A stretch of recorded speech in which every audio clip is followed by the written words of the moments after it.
It's time for Cutting Edge Consciousness with Freeman Michaels and Barnet Bain. Thought-provoking discussions and bold ideas from the edge of possibility.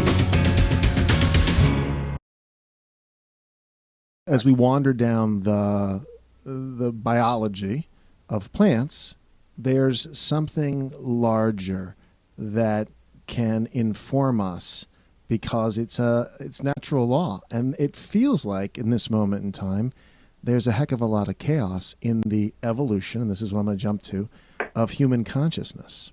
Well, exactly. So prior to the greatest transformation for this particular entity called the rose plant is the greatest chaos, literally, because...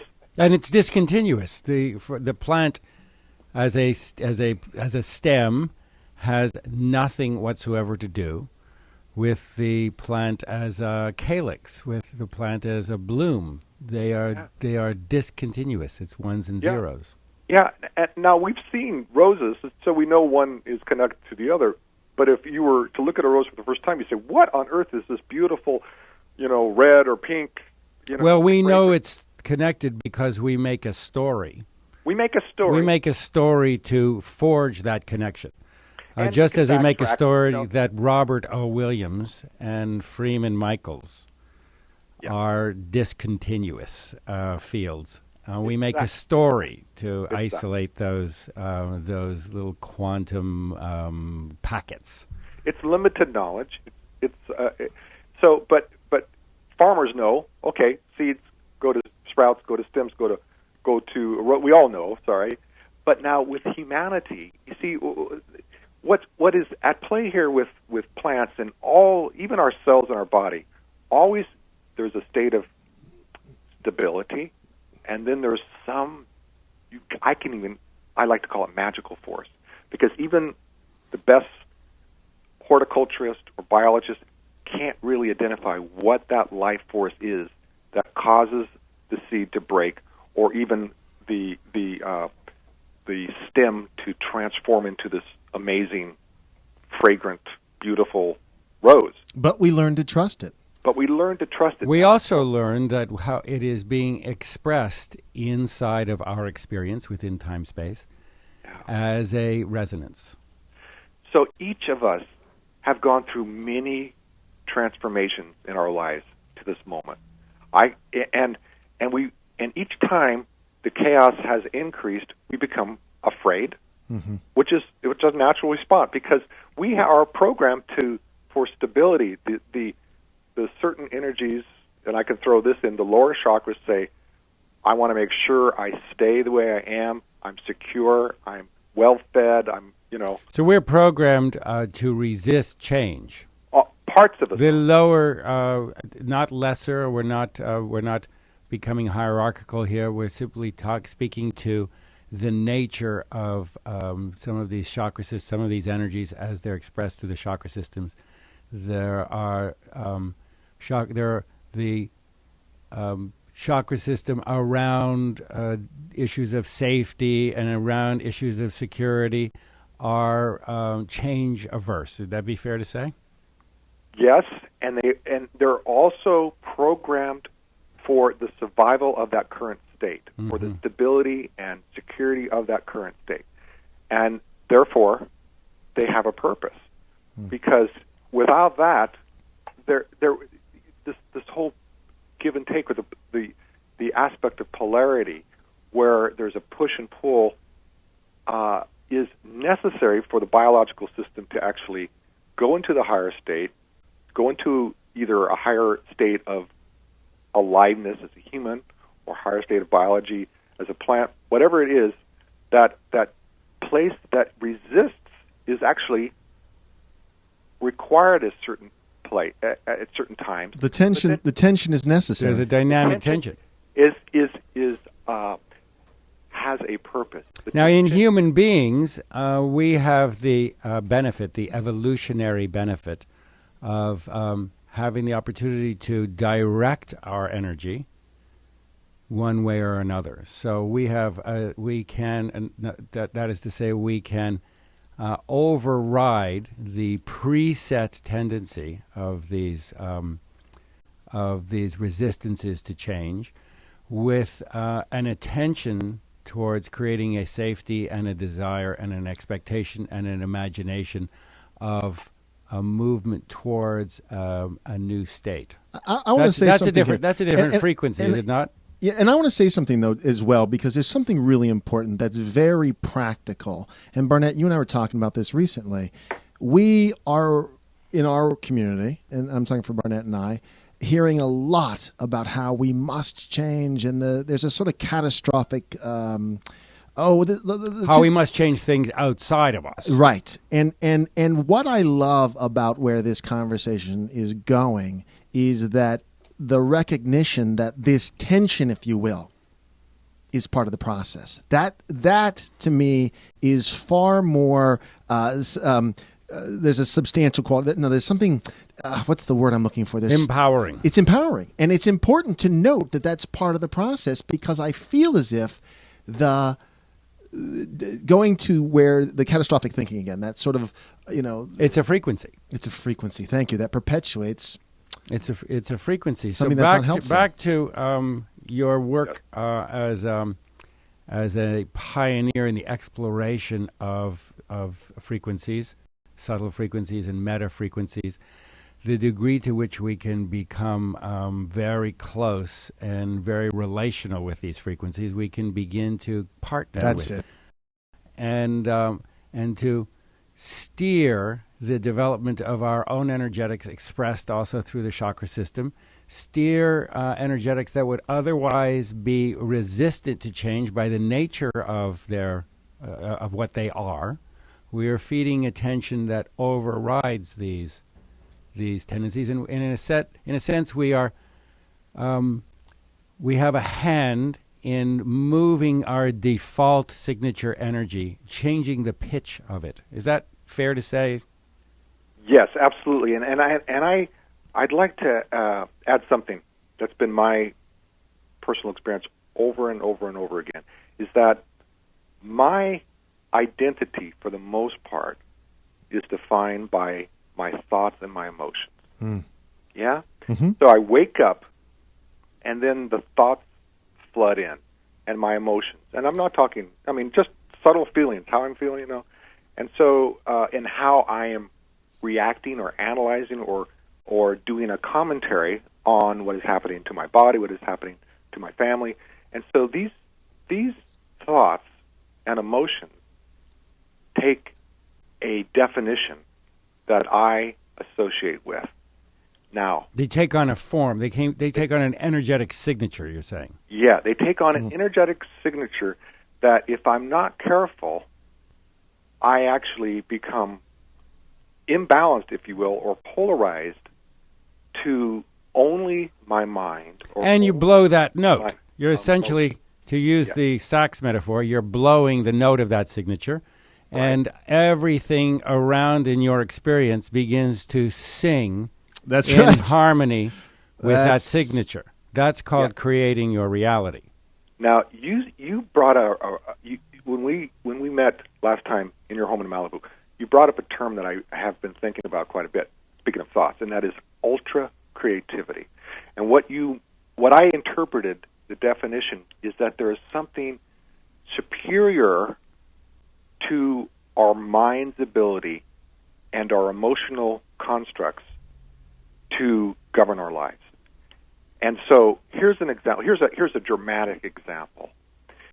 We're living life, in a kind of a routine style, and we're relatively happy. We've got, I'll speak personally. I had a good career as a musician. I had pretty good money coming in, and all these things were happening, and I was fairly content. And then something happened that I had no control over. The definition from my thoughts and stories, and what do you do, Robert Williams? Well, I'm a musician. I played with the Beach Boys, and I had all these stories that would just effortlessly pop out. That's who I was, right? So something blew all that apart, and so that was you could say, a dramatic, ultra creative force that propelled me into a reality that I was unaccustomed to. It's actually a higher harmonic. I don't know. I say actually as though I know. I have no idea. But I am intuiting that it is actually a higher harmonic of Robert's signature vibration that is even outside, at the risk of getting too esoteric now, I'm going to go there, that is outside of time-space. Yep. That is, that you responded to. That is a pitch that is being held, and you begin to vibrate, you begin to sing in a harmonic with that pitch, and it blew out. As it became expressed in form, it blew out the formal structures of how you were expressing your life. You began to tap into the function more so than the form, and in time, because you're expressing in time space, in due course, a new form of your signature vibration occurred, and that is that became manifest in the interest and in the passion and the creation and the development of the subtle energy work that you're doing now. And yet you are still, we wouldn't want to make the mistake, and you certainly wouldn't make the mistake of identifying yourself as the doer of that, rather than at the this receiver. Point, the highest energy of it is that, and there are higher, but the highest energy that we can grok right now is that you have a signature vibration is the most intimate you can become with your knowingness. Can we use the word receiver? And in this sense, I mean receiver, picking up a frequency like a antenna. Well, would. it's interactive. It's not a passive thing, so it's totally dynamic. Right. Right. No, I broadcast. I get it. It's not like the seat of power is not right in your own consciousness. These are aspects of your own signal that multidimensionally they are still the same. They are other harmonics of your same signal. Now we're going all over. We're going left and right here, Robert. So pull us back, man. Pull us back. So school us, brother. I'm all there. You could say in a particular way that it was inherent in the seed that is you. Innate. Right. It's the flower in the bulb that was you. You know, to be honest, I just call it the mystery. Beautiful. Because I cannot go back and say I did something and then this happened. I could try, and you know, I can probably come up with a pretty good description and analysis of what happened. But it diminishes the experience. But really, especially while you're going through it, and many of us are going through it right now in different ways. There is something that is breaking our existing reality. But it's not passive. Not so that anybody of our listeners would assume that you are saying, because I know you are not saying that this is a passive experience. This is a highly active and dynamic experience of integrating the resistance and making peace with the resistance and letting go of the resistance and having a sense of vision, because we do have free will. And at the same time, the paradox is that we are being, our pitch is being lifted into a harmonic resonance with another octave of our own signature. Yeah. All states of reality have their energetic signature. All states, simultaneous, and that's what makes them distinct. That's where we can find individuality and distinction, because it's like, no two pianos are identical, no two bodies are identical, but yet there are common foundations. Anyone with a Bosendorfer would actually take up arms with that. There you go. There you go. Yeah. So there's the paradox again. There is a commonality, a oneness that all humans share, no matter what our beliefs, political beliefs, male, female, young, old, culture. There are certain things that are common and virtually the same for all human beings, and with almost no exceptions. I mean, how the heart works, we all have hearts and like that. Now, at the same time, paradoxically, no two human beings are alike. And that is this mysterious reality creative process that we're beginning to appreciate more and more. Appreciate is probably an understatement, because once we experience this mysterious, magical, extremely powerful, and transformative force, it is at least evoking awe, if not evoking complete surrender. Because we know when we're going through that kind of experience that our current resources are incapable of even understanding, much less affecting. Now, there's a caveat to that, and you mentioned it earlier, Barnet, and that is, I also believe in free will. So if we believe in free will, where does that free will begin?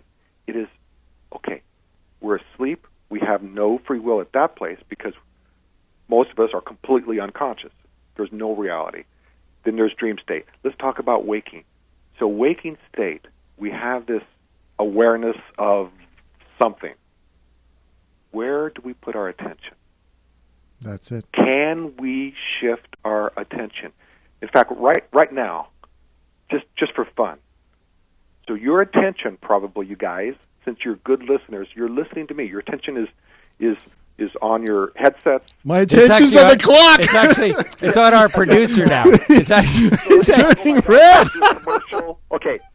No, we actually have to end the show. I can't believe it or not, we just blew through an hour. We're going to pick it up on the phone later, though. We're going to have to do something about this. All right, listen, we unfortunately, this is crazy. We have literally run out of time. I have a whole list of stuff here we have to get into. I know. Robert, you have to come down and be in studio. Will you join us here? This is this is like a teaser. Okay, this is a great. All of this has been an introduction. Yeah. This is, okay, now the next show, I will go a couple steps into this quality of attention and how I feel. We're going to do that with adult beverages, too. And individually and collectively, and how, in fact, why we must now work as a collective rather than a complete compartmentalized, separate human being, why that's essential, and how our attention. Quality of attention. We're going to come back right there, but we're going to do it at a totally different day. For those of you who have loved his work, Robert, please give us your website. www.clarus.com. Clarus.com, which means clarity. And all information is always available at the Cutting Edge Consciousness website. We thank you all for tuning in. We hope that if you enjoy the show, you share it. And please come back and join us again next week here on Cutting Edge Consciousness.